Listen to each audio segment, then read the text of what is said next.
Abdoulaye Wade bien sûr eh bien am na koppar yu bëri yoo xamante ne duggoon na si wax naa fi léegi ne amoon na lu toll si juróomi plan Orsec pratiquement est-ce que am nga sentiment ne am na continuité bi war ni ñu koy waxee si état matale na wala da nga am sentiment ne li ngeen si dugaloon lépp si ay koppar dafa mel ni dafa seey à l'époque waaw Khalifa problème bi may ma rek ma évoqué ñaar ba ci ñetti cause parce que laaj nañu di ko wax oui parce que problème bi dafa rëy lu tuuti et tàmbalewul Senghor mi ngi tàmbale depuis la colonisation damay joxe bi ci jiitu urbanisation bi la man mi dëkk Caaroy damay joxe benn exemple ginnaaw raay man ba may nekk gune raay ba route nationale amul woon benn kër rek moo fa nekkoon ñu ko woowee au point d'eau moom mooy chez Charlie ak soo ñëwee fi mairie ginnaaw raay nekk foofu ay tool la woon toolu waa Caaroy géej dañ doon ji pataas ay mbanaar soo xamee am kale mbay bu mbanaar da ngay ñëw fa am ndox nga yëkkati suuf si def ay jal ci diggante suuf si da am ndox foofu la ñuy dugal pataas yi ay mbanaar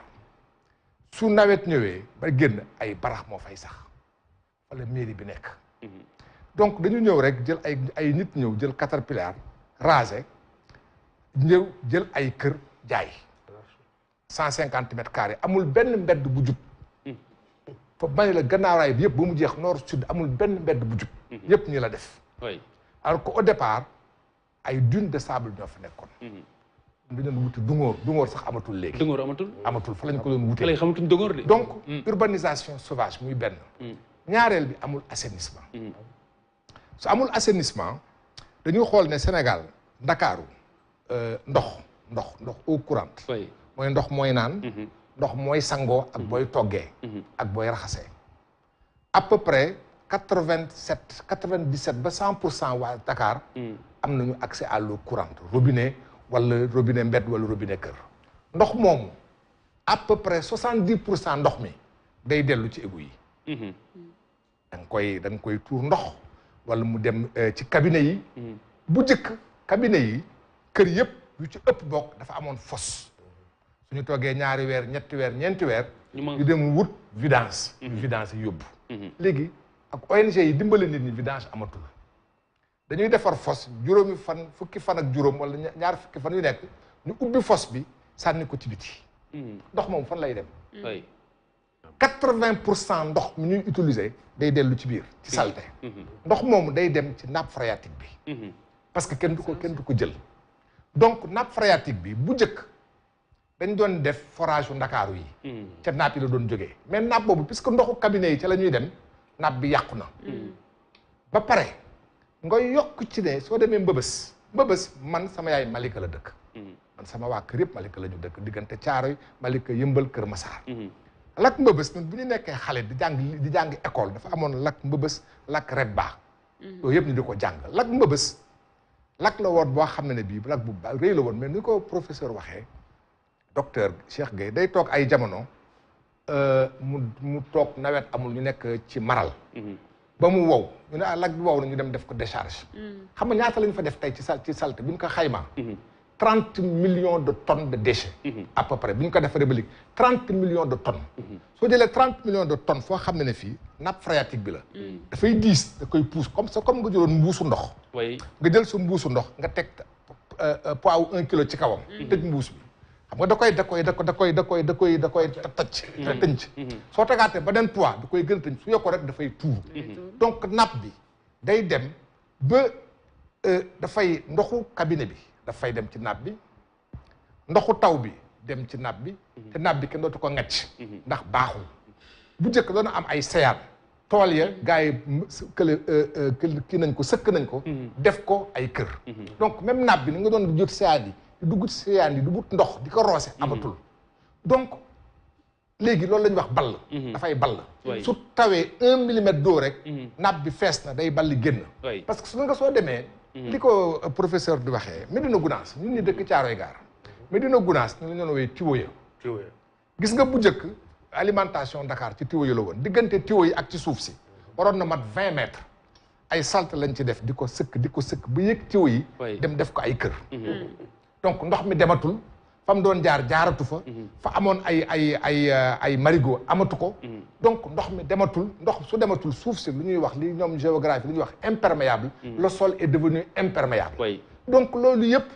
depuis dafa tàmbalee depuis Senghor yenn ni depuis colonisation ba léegi kooku li ngay wax responsabilité wala interne yooyu suñ ko politiser rek du sotti il faut ñu poser problème bi techniquement xam na ne bi nappe bi baaxatul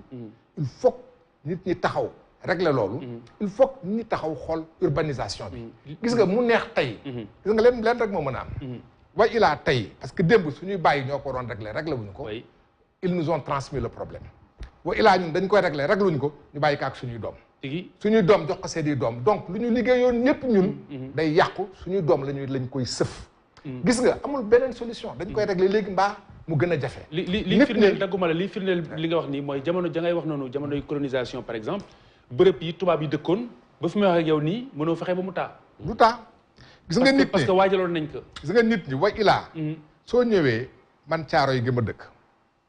gannaaw tëli jàllo am na ay mbedd yoo xam ñaari nit xajuñu fa dina am jamono mu neex ñu mu naqari ñu dinañu am un plan d'urbanisation boo xam di nga jubal mbedd yi defaraat kër yi defaraat taxawaay zone humide yi fu ndox mi doon dem ndox mi dellu fa nit ñi ñu déguerpir leen yóbbu leen fenn comme ni ñu ko defee plan Jaxaay soo ko deful ren dans 10 ans di nga ko def dans 30 ans di nga ko def dans 40 ans est-ce que dafa soxla courage politique wala ah ça il faut nécessairement bokkul rek yemul rek ci courage politique c'est-à-dire que gis nga dialogue national dañ ko arrêté malheureusement yooyu yëpp c'était des questions yu dialogue national bi doon posé et dialogue national da doon permettre la population sénégalaise dans ses différentes composantes ñu war a mën a toog poser yooyu problème et def ñu nangu sacrifice yu ñuy def gis nga tey soo ñëwoon fenn nga dem yëmbal yenn parti wala Malika wala Kër Massa wala Ñàkk-Rob da ngay déguerpir nit ñi kenn ku nekk di nga jóg gis sa kilifa gis sa sëriñ gis ci nga kële gis sa homme politique kenn ku nekk intervenir or loolu suñu toogul ñun suñu biir waxtaane ko ba ñu nangu ne li ñu war a déguerpir dañ leen di déguerpir et ñu ñaan suñu sëriñ si ñu ñaan suñu kilifa yi ñaan homme politique yi ñu bañ ci dugg parce que loolu mooy tax ëllëg taxawaay bi defar mais est-ce que yaakaaroo ni parce que tey jii bu doon par exemple expérience su plan Jaxaay dafa nekk une réussite je pense que population yi elle se ferait pas prier pour ñu toxal leen non le plan Jaxaay c'est une réussite mais xam nga nit ñi ñu ngaa jooy ba tey de ñu ngi jooy mais xam nga déedéet xam nga urgence la woon dafa am loolu laa wax il faut une vision vision bi ay rek question bi du question politique question technique la parce que depuis 30 ans depuis 40 ans depuis 50 ans dañu bàyyi affaire bi am ba mu ñëw ñu war a ñëw defaraat zone humide yi fu mu doon ndox doon taa ndox dellu fa nappe bi ñu defar ko dëkkuwaay bi ñu defar ko loolu technique la loolu du politique loolu il faut ñu déggoo ci pour am une solution tontoogul sama question mais justement mën nañu avancer si li nga junj balaa ñuy sori wax rek ñoom bu ñu bëggee defar ay terre wala dara du ñu am problème pour dindi fa askan wi en fait foofu laa ko bëgg a bu ñu bëggee defar ay terre bu ñu bëggee réaliser dañuy jàmmaarloo askan bi ba jëlee leen fa donc pour des choses aussi importantes aussi war nañu mën a am courage boobu ba jëlee leen fa defar ce qu'il faut d'une façon définitive bokkul am na ay présenteurs yoo xam ne boo leen intégré wul sa action parce que politique politique non dama ne am na ay pesanteurs socioculturels yoo xam ne boo ko intégré wul li mu ko waxee ñu waxtaanoo ko diisoo ko ba mu mët sëkk mën nga fi indi ay émeute sax à la limite oui mais xam nga tey li may gis man li may gis Xalifa gis nga su doon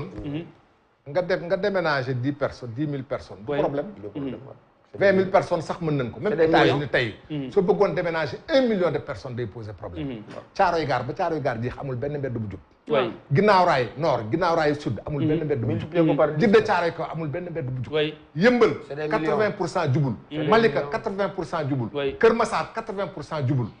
c'est au minimum 1 million de personnes mënoo yeewu suba teel pour 1 million de personnes il faut que ñu taxaw très bien man bëgg naa ñëw si léegi bi mais dafa am lu am solo loo xamante ni junjoon nañ ko sànq ci njëlbeen